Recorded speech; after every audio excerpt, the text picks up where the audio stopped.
You're listening to the Things of That Nature podcast. Coming to you from Denver, the Mile High City, is me, your host, Rockshana. I invite you to join me for truly honest, passionate, and fun talks that motivate, invigorate, and maybe inspire. When you're already in the Mile High, the sky's the limit. Everything and anything goes. So let's start talking about things of that nature. Hey everyone, thanks for tuning in on episode 3 of Things of That Nature. I have with me today Ray, who's going to tell you a little bit about his unique living. Say hello, Ray. Hello. How are you? I'm just dandy. So Ray, first, before we talk about your unique living, say that 10 times fast. Seriously? How did you end up in Colorado? Because you're not originally from Colorado. Correct. I am originally from the Lone Star State of Texas. Do you know why I call it the Lone Star State? Why you gotta ask me that? Okay, we'll keep going. I'm recording. As a Texan, I should know why. If you told me the answer, I probably would say that sounds right. Well, I don't know the answer. Yeah, I don't know off the top of my head. I think I've been to Texas like once for a wedding. That's fair. A Baylor alum a wedding. Other than that, nope, never been to Texas. I mean, I've been to Texas, but after that, haven't been again. I don't know. It might have been. I mean, I'm sure we had like 7th grade, like Texas history was our like history of the year in 7th grade, like a whole year of our state history. I'm sure I learned it there, probably because we were once our own country. I assume. I don't know. But yeah, so I grew up in Texas. After I graduated high school, I got accepted into school out here, Colorado Christian University. I don't know if I really want to name drop them, but there it is. Ooh, you don't want to name drop them? Was it terrible, or was it just not your cup of tea? I mean, if your cup of tea is ultra-conservative Christianity with a slice of ultra-conservative education, then sure. Not my cup of tea. Go for it. Coming from the frame of mind I had growing up, like, that is what I was, like, taught to believe that I, like, wanted to do with my life. But yeah, so I got accepted, and then home life was crazy, so I just decided, originally I was going to be like, I'll stay in Texas, like, I want to be close to family. And then senior year of high school, things just got really bad at home, so I was like, you know what, I'm going to go far away. Moved out here. I'd been to Colorado once before as a kid, and I just remember it being gorgeous, so there was a lot of personal growth and development. Kind of got a nice little, like, restart button and kind of figure out who Ray actually is. And it's been a fun little going on 5-year journey now. I will say, since I've seen your growth, it has been fun, loving, and a growth. Yeah. Working with you. So did you choose Colorado to apply to just because it was like a nice memory and just something you held on to? Well, the school didn't actually send me anything in the mail, like, until, like, November of my senior year, which is, like, super late, because usually you, like, decide where you're going, like, the end of your first semester.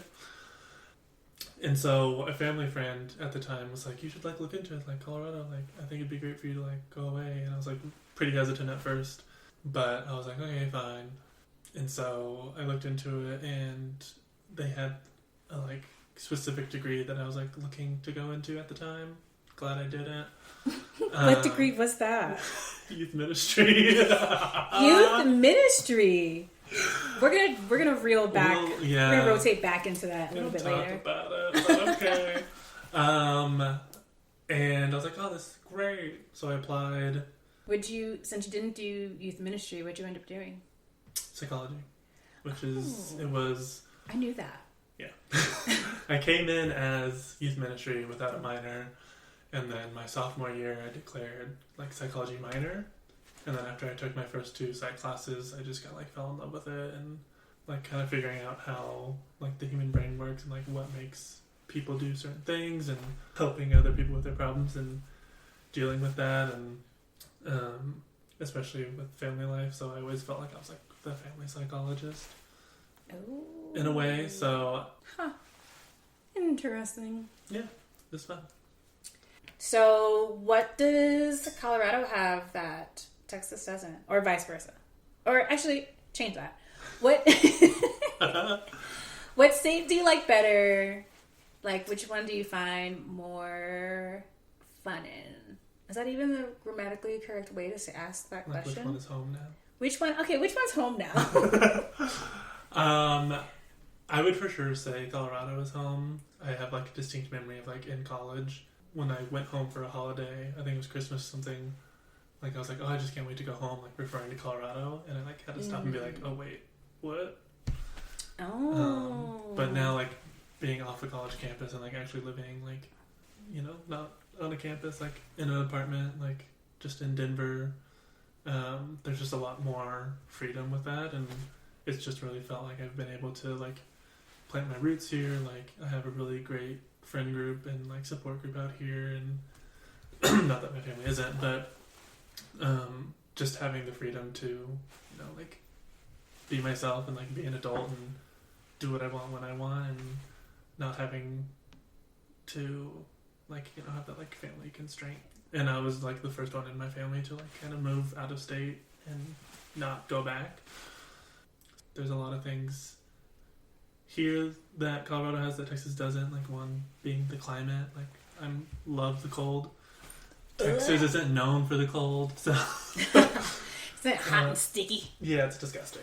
So yeah, just being here where, you know, like 8 months out of the year it's 60 or below is lovely, and even the summers aren't bad. And I think just like the friendships I've made out here are definitely going to be those like lifelong friendships that people always strive for. One friend back home from high school I still talk to, who we've been like friends since kindergarten. So I think there's a lot kind of more like, I guess, things to do in Texas, only because it's so big and it's like so many people are there. But I think like if you want to be the like outdoorsy kind of thing, like Colorado's definitely, we have like a canyons and stuff too, but it's very minimal compared to like going to states that are like known for that. Actually, I totally lied. I've been to Texas twice. Look and at this you. past year was time number 2, which She's a Texas resident now. Look at you. The first time we went, I'm pretty sure I was in Dallas. That's where I'm from. Yeah. And the second time we went, I feel like it was Dallas again, but it was a weird spot. Dallas has a lot of different communities within Dallas. I mean, same with any major city, but like drastic. Like, I feel like there is a lot more diversity in Texas than there is here. Like, just population-wise. Only since, like, Texas is a border state. It's right by the ocean. It's massive, like, and it's so cheap to live there. Like, I feel like a lot of people flock there, not only from the world, but, like, even within the United States. Like, I know a lot of people who have moved there from other states just because the, like, cost of living is cheap. It's, like, quality of life is better just because you're not spending so much on stuff. You know, spending $2,400 a month on an apartment here, while you could spend $900 a month on an apartment there. Yeah, I feel like I'm just definitely happier and, you know, just more filled with joy out here than I ever was home in Texas. So with the podcast being called Things of That Nature, yes, and the things of that nature that I get myself into, let's talk about the unique things of that nature that you are situated with right now. Correct. You are, you're single. Yep. You're living in a house with 3 people that are engaged. Correct. And you are not straight. Correct. Wow, you know so much about me. Yeah, so I currently am single. Unfortunately. I only say that because I've been single my whole life, so whatever. Just kind of over it now. Yeah, I live with 3 other straight men who are all engaged to be married this summer while being a gay man myself. So it's a fun dynamic, to say the least. And these men you went to school with, right? Correct. Yeah, I met them all at CCU.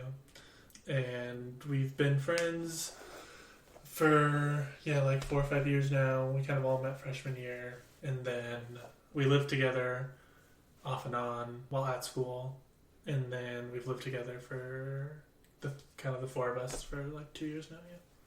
So, tell me if I'm wrong, but I heard a rumor, and you're going to know exactly where I heard this rumor from. Uh-huh. But I heard a rumor that 9 times, actually 10 out of 10 times, people that graduate from CCU expect to be engaged and or married within like 6 to 7 months after graduation. After graduation? After graduation. No, it's usually before. What? So the rumor's only half true. I mean, fully Going true. after my source. Going after your source. Yeah, so it's crazy because there are kind of like two, I don't even want to say rumors, they're kind of two things you're told when you start because they're fully true based on the many friends, the 3 roommates I have, but a bunch of other people who I know who've gotten married since they've been there.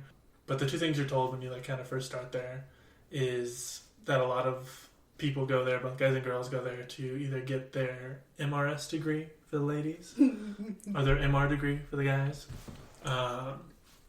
So they go there to basically get married, to find their significant other, which I think is hilarious. And then the other thing too is first semester, freshman year, when you start, everyone goes on what they call the new student retreat.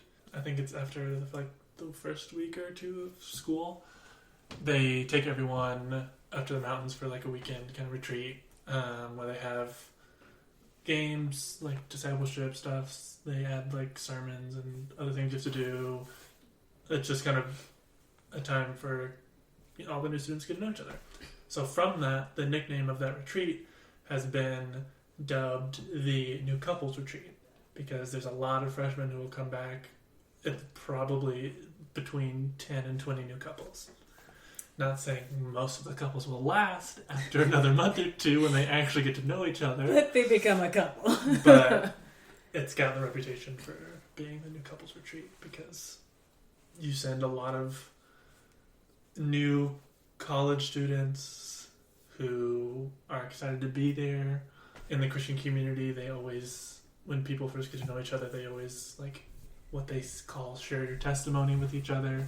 So you kind of share your life story on kind of like who you were before you like gave your life to Christ. So growing up, be like, oh, I was this awful person, or like when I was in high school or junior high, like I made all these poor decisions, and then whenever it was I gave my life to Christ, like, and so I think being in such like a small community and like a quote unquote confined space for a weekend kind of like opens, like sharing such intimate details with people kind of like really like kind of dive straight into those deep conversations, and it kind of opens up the people to be like, not only do I think this person's cute, but like I now know all the stuff they've been through, and like we connect because we have certain things in common, and blah blah blah blah blah. And so many feelings fly, especially when you add the spirituality with it. Exactly.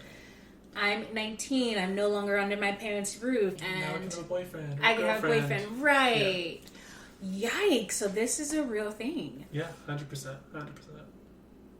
Well, so if that's kind of the case, and you see it happening by the middle of day or beginning of day 2, you see it happening. Oh, for sure. How was that a dynamic for you? Because being a gay man in a predominantly Christian, or better yet, like knowing that you were gay and applied to this school, getting there, how did that dynamic, like how did that affect you while you were there, or even the process of applying?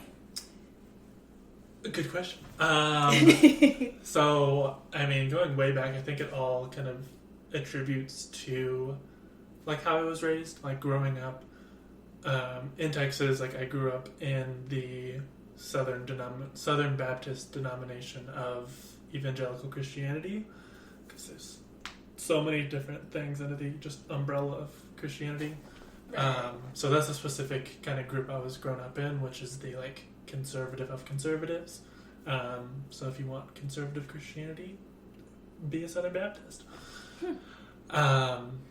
So I was growing up with the, like being gay is wrong, homosexuality is a sin, it's an abomination, like all gay people go to hell, blah, blah, blah, blah, blah. So that's kind of what I was instilled with as a child.